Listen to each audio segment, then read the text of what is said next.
Stiglo je najljepše doba godine.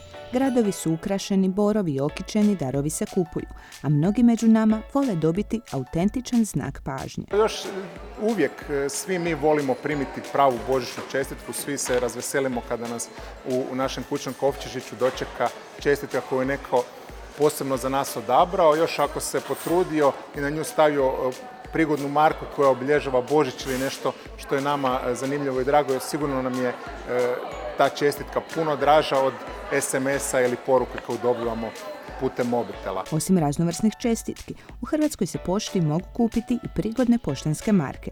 Flora i fauna svima su poznate, no motivi se crpe iz bogate riznice morskog plavetnila, svjetionike i podmorje, ali i fascinantnih kontinentalnih krajobraza te naše etnografske baštine. Hrvatska pošta kroz prigodna izdanja obilježava mnoge važne događaje. To su, na primjer, sportski, povijesni, kulturološki događaji, to su neke važne obljetnice, ali isto tako obilježavamo i neke znamenite ličnosti iz hrvatske povijesti.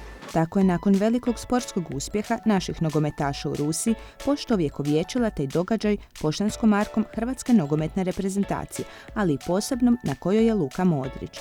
Popularno je izdanje Hrvatska glazba gdje su na markama otisnuti Arsen Dedić, Ivo Robić i Vice Vukov. Novi prijedlozi stižu kroz godinu, a povjerenstvo za izbor motiva te grafičkih i likovnih rješenja maraka odabire koje će se od njih otisnuti. Serija Božić je najdugovječnija serija koju izdaje Hrvatska pošta. Prva je izdana 1991. godine, tako da je ova koja je izdana sada povodom Božića 2019. zapravo 28. marka s ovim motivom. A ukupno to je 1253. marka koju je izdala Hrvatska pošta. Inovativno je rješenje i Carnet koji ima 10 samoljepljivih maraka što ubrzava i olakšava proces slanja pisma. Bile one pojedinačne u arku od njih 20 ili u karnetu od 10 samoljepljivih poštanskih marki, možete ih kupiti u svim većim poslovnicama Hrvatske pošte kao i u internetskoj trgovini. Zanimljivost ovogodišnje božićne marke je što nominala nije izražena u kunama, već je na njoj slovna oznaka A.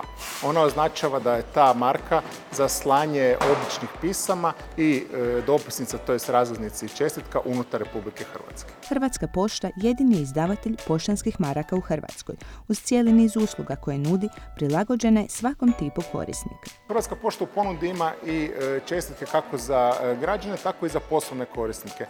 Poslovni korisnici često koriste upravo taj način da bi svojim partnerima čestitali blagdane, a što se tiče privatnih korisnika možemo reći da su to oni ljudi koji žele očuvati tradiciju slanja pisama za Božić. Slanje čestitki, a posebno pisma i paketa, nije rezervirano samo za vrijeme blagdana, iako se upravo tada najčešće sjetimo ispisati i poslati taj mnogo osobni izraz dobrih želja. Što se tiče slanja pisama, sigurno povećanje se vidi za vrijeme ljetnih praznika, dakle kada je velik broj turista na Jadranu, tada je povećanje i u doba Božića kada sve više ljudi šalje zapravo pakete. Među računima koji nikoga ne vesele, lijepo je u poštanskom sandučiću pronaći čestitku ili pismo kao znak pažnje, no osim dizajna čestitke i sadržaja u njoj, marka je pismo i poruka za sebe.